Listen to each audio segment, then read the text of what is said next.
Hello, it's Gabby here for you. Before we jump onto this week's podcast, I just want to let you know about 2 ways that you can work with me.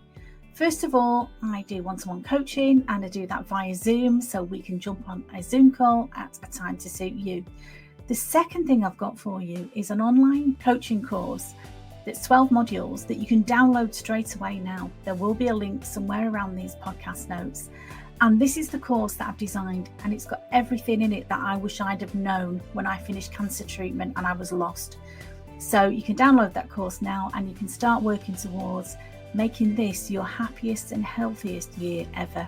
I'd love to hear from you. Let me know what you think. Take care. Bye-bye.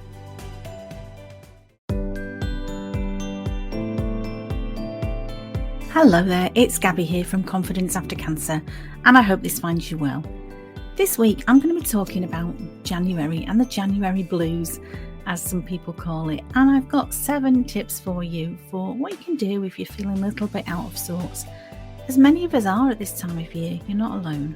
Okay, so the first thing I'm going to talk about is it's a natural thing at this time of the year when we've got dark nights, when it's cold outside, when everything seems to have slowed down. I know I feel like I've slowed down.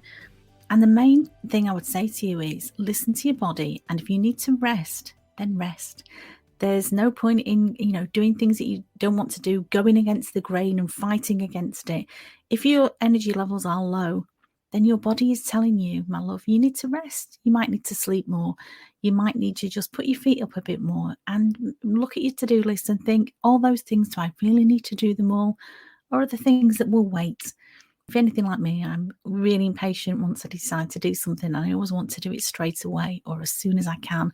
But that's not always the best thing for you. And, once you get used to listening to your body and what your body needs and getting into your body's rhythms, if your body's telling you to rest, then listen. Yeah, take some rest. Have a lie in. Just sit on the sofa if you want to and watch a nice film. But get your rest in. That's my first tip for you. January can be a time of sadness. I know for a lot of us may reflect on the year that's just gone by and talk about or think about what we've achieved or what we haven't achieved. And for some of us, that might be a time of sadness and regret. I heard a shocking statistic the other day that 65% of relationship breakups happen in January.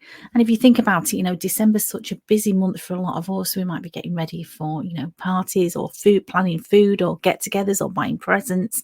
And then you may be put together in situations you don't feel comfortable in. You might be spending time with people you're not used to spending time with. And so all those stresses and pressures that you've been under. And then in January, no wonder you're tired. No wonder you need to rest. No wonder that you're feeling a little bit out of sorts. So my next thing I'm going to say to you is just treat yourself well. Think about, and I talk about this a lot, but because it's so useful, it's been so useful for me for overcoming bad times. And thinking about more gratitude. For me, has to be a conscious effort. I've got a gratitude journal now that I write in, but I do it in the morning, I do it in the evening. And your brain, when you're focusing on gratitude, it cannot be thinking about stressful things or scary things or fear or worry. Focusing on gratitude and showing more kindness and more love and thinking about the things you want to attract into your life, more health and happiness. The third thing I'd say is think about, and I've for years struggled with this, mindfulness, which is all about embracing the present moment, just being in the here and now, not worrying about what's gone in the past, not worrying about what's yet to happen, playing out scenarios in your mind, or what will happen if this happens, or what if that happens. Just thinking about being in the present moment and enjoying it if you can. And if you can't enjoy it, just thinking about a practice that will help you to block out the thing that you're worrying about. And mindfulness, once you get used to it, it really helps you just be aware of your thoughts without any judgment, without beating yourself up, saying, oh, you always make a mistake like that. You always do that wrong. No, just look at your thoughts, observe them as a third party would, as a stranger would almost. But think about being mindful and trying to be present in the present moment. So whatever you're doing now, stop your scrolling, stop trying to do 10 things at once is, again, something I used to be really, really guilty of doing. Just try and do one thing at a time, be in the present moment and just enjoy the moment. The fourth thing I talk about, and I said before about how sometimes reflecting on the year gone by We can be full of regret. We can be full of judgment for ourselves and for other people about things that have happened, or maybe things that you have gone wrong, or things that didn't work out in the way that you wanted them to. You may have set some New Year's resolutions last January and be thinking, well, I'm no further on. I've not achieved what I wanted to do. If that's true for you, and it's true for a lot of people I'm working with, what I'd advise you to do is just stop now. Can't change the past, but just pause and reset and think about treating yourself with some compassion. A lot of us talk to ourselves in a way we would never talk to our best friends. You would never say to your best friend, oh, you're an idiot, you really messed up there. Try and forgive yourself. We all make mistakes, of course we do, but forgive yourself. Forgive others if you need to. But most of all, I think the most helpful thing is to forgive yourself.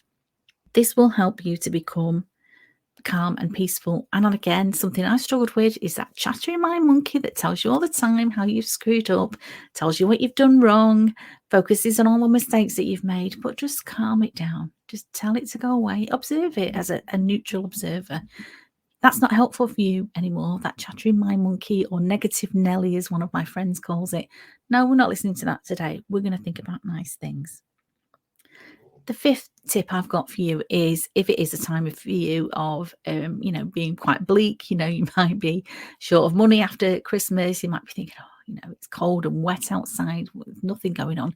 Well, plan some things for the future. I love a wall planner. I've got my wall planner up for the new year, and I'm planning in some weekends away, some holidays, some treats, some days out, some days just for me, some days just to do nothing. I like a spa day, so I've got some spa days planned in. Other things, catching up with friends. And I used to be so guilty of this in the past, in the days when we used to write a lot of Christmas cards.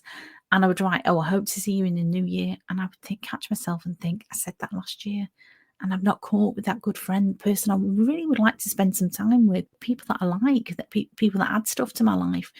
So, plan out, if you've got friends like that, if you've got people that make you feel good, plan out what you can do. Even if it's in 2 or 3 months' time, just plan it out and agree what you're going to do. Plan something fun. We've just come back from St Ives in Cornwall. We had an amazing time. It was so good just to be in such a beautiful place. We were with lots of friends and family, and we had a wonderful time. But one of the things we did, my husband has wanted for a long time, is to do an escape room. And it was such good fun. And we did it with people that we could have a good laugh with. And so I'm going to plan some more of those, because I know Paul, particularly my husband, would love to do that again. So I'm going to plan that, and it might be in a few months' time, but it's something to look forward to.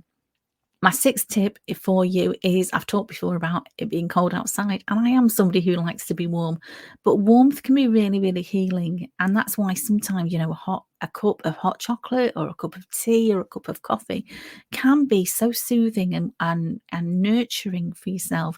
So if you need to wrap up warm, get a hot water bottle. I've just bought a new one and I love it. We've got a nice furry cover on it. Get under a blanket if you need to, but give yourself some warmth. Give yourself a virtual hug, or a real hug, or hug in a mug, they call it, don't you? A nice hot drink. Just being warm sometimes. A warm soup, I love at this time of year, is a nutritious, very easy way to get a lot of goodness into yourself, is by having a nice warm soup. And the seventh tip that I'm going to leave you with, if you are suffering with anything, any negative thoughts or any struggles at all, reach out and ask for help. If you haven't got people around you that you can ask for help, reach out to me, because I am always here for you.